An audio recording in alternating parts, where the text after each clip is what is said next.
Mudando um pouquinho o nosso olhar, vamos para o cenário internacional. A gente volta com a nossa cobertura sobre a guerra no Oriente Médio, que já dura 2 semanas, né? E que, infelizmente, a gente vem acompanhando os desdobramentos e parece estar longe do fim, pelo menos é o que apontam aí as narrativas. Israel, Irã e Hezbollah no Líbano trocaram ataques durante a madrugada de hoje. A gente conversa com o nosso analista sênior de assuntos internacionais, Américo Martins, que tem todas as atualizações para a gente. Américo já aparece aqui no nosso telão. Américo, sempre bom tê-lo, né? Entender um pouquinho do que você tem conseguido apurar, qual que é o seu olhar com relação a essa guerra que dura já mais de 2 semanas e, ao meu modo de ver, a gente que acompanha e está sempre cobrindo o cenário internacional parece que está longe de ter um fim, né? Enquanto isso, a tensão ali no Estreito de Hormuz tem se intensificado, Estados Unidos já suspendendo as sanções ao petróleo russo por 30 dias. E aí, meu amigo? Essa medida, de alguma maneira, pode aliviar a crise? Bom dia, bem-vindo. Bom dia, Renan. Bom dia a todo mundo que nos acompanha nessa sexta-feira. Uma ótima sexta-feira 13 para todo mundo. Renan, você, como sempre, está corretíssimo. Essa guerra não tem nenhum sinal de que pode acabar no curto prazo, por 2 motivos. Em primeiro lugar, porque o presidente Donald Trump ainda não deixou claro qual é o objetivo dos Estados Unidos. 2 semanas depois do início dessa guerra, ele poderia, em tese, decretar o fim dessa guerra, alegando que já venceu do ponto de vista militar, mas pelo lado do Irã eles estão lutando pela sobrevivência do regime. E isso seria uma vitória para o Irã. Embora seja uma derrota militar, o regime radical continuar no poder já seria vendido pelos iranianos, pelos ayatollahs, como uma grande vitória. Por isso eles prometem lutar e tentar lutar até o fim. E qual é a principal arma que eles têm? Justamente o fechamento do Estreito de Hormuz. E a gente vai falar um pouco mais sobre isso daqui a pouquinho, Renan, mas antes eu queria dar uma atualização sobre o que está acontecendo no campo de batalha neste momento.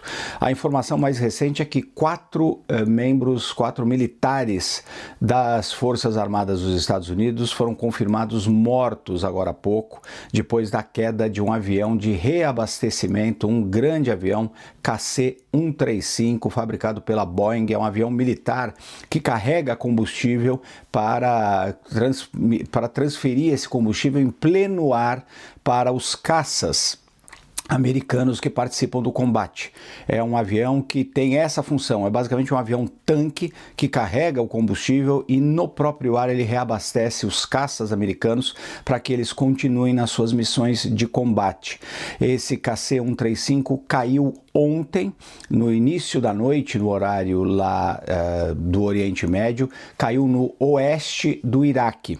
Segundo os militares americanos, ele não teria sido derrubado por fogo inimigo ou mesmo por fogo amigo, como teria acontecido com outros 3 caças americanos que foram derrubados logo no início dos combates e, segundo os militares americanos, teriam sido derrubados por fogo de baterias antiaéreas do Kuwait, que teriam confundido aqueles caças com caças iranianos. Não está claro o que causou a queda desse avião-tanque. Aparentemente, uma outra aeronave também participou do incidente de alguma forma. O Irã diz que milícias que são apoiadas por Teherã operam naquela região e teriam tentado atingir esses aviões, mas a informação dos militares americanos é que a queda não foi causada por fogo amigo ou fogo inimigo. De qualquer forma, dos 6 tripulantes, 4 foram confirmados como mortos. Então aumenta aí para pelo menos 11 o número de militares mortos neste conflito, com centenas deles já também feridos, segundo dados do próprio Pentágono. Isso pode causar um certo alarme nos Estados Unidos, dependendo do que aconteceu, obviamente, na queda desse avião. De qualquer forma, cada vez que um soldado americano morre, existe a possibilidade da oposição a essa guerra aumentar nos Estados Unidos. Fora isso, o Irã continua sendo atacado. Hoje, sexta-feira, é o dia das orações no mundo muçulmano e também é o dia de Al-Quds, que é o nome árabe para a cidade de Jerusalém. Todos os anos no Irã existe uma grande marcha com centenas de milhares de pessoas ocupando as ruas em apoio à causa palestina. E essa multidão foi às ruas em Teherã, mostrando aí inclusive um desafio aos ataques dos americanos e dos israelenses. Milhares e milhares de pessoas tomando as principais avenidas no centro de Teherã. E o exército israelense agora há pouco também emitiu notas pedindo que as pessoas evitem aquela região porque podem acontecer ataques. De qualquer forma, num desafio a esses ataques americanos e ataques israelenses, a população de Teherã foi em massa às ruas aí para mostrar solidariedade aos palestinos, como fazem todos os anos. Além disso, nós temos novos ataques israelenses em Teherã.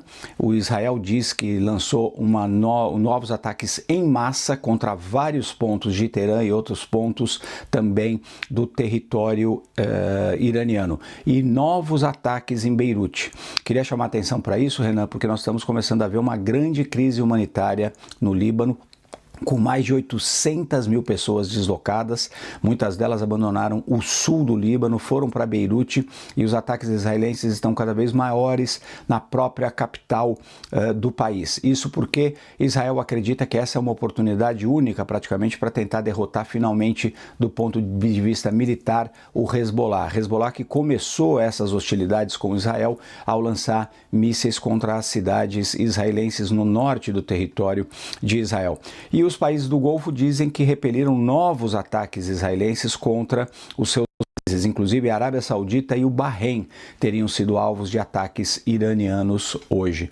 Então, Renan, como você colocou logo no início da nossa conversa aqui, não temos nenhum sinal de que essa guerra possa acabar no curto prazo, muito pelo contrário.